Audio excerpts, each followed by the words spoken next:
Police శాఖలో కానిస్టేబుళ్ల నియామక ప్రక్రియను సత్వరం పూర్తి చేయాలని ముఖ్యమంత్రి రేవంత్ రెడ్డి అధికారుల్ని ఆదేశించారు.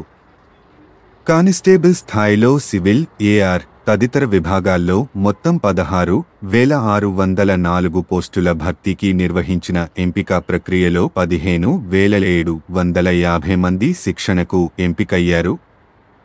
అయితే రాత పరీక్షలో 4 ప్రశ్నలు తప్పుగా వచ్చాయని పలువురు అభ్యర్థులు కోర్టును ఆశ్రయించారు.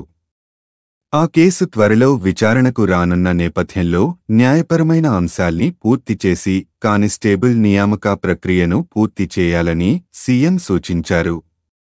పోలీస్ శాఖలో నియామకాలపై సచివాలయంలో సంబంధిత విభాగాల అధికారులతో శుక్రవారం ఆయన ఉన్నతస్థాయి సమీక్ష నిర్వహించారు. నియామక ప్రక్రియలో లోటుపాట్లపై, వాటిని అధిగమించే అంశాలపై సవివర నివేదిక అందజేయాలని అధికారుల్ని సీఎం ఆదేశించారు.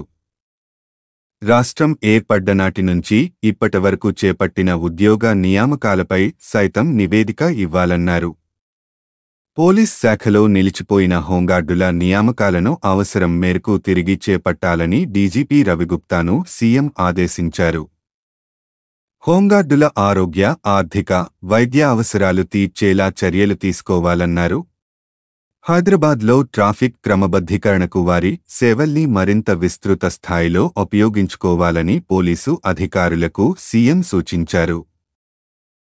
హాయ్ ఫ్రెండ్స్, ఇలాంటి వీడియోస్ మరిన్ని ఫ్రీగా చూడడానికి ఛానల్ని సబ్స్క్రైబ్ చేసుకోండి. అలాగే పక్కన ఉన్న గంట సింబల్ని నొక్కి పెట్టుకోండి. ఏదైనా వీడియో అప్లోడ్ చేయగానే మీకు నోటిఫికేషన్ అనేది వస్తుంది.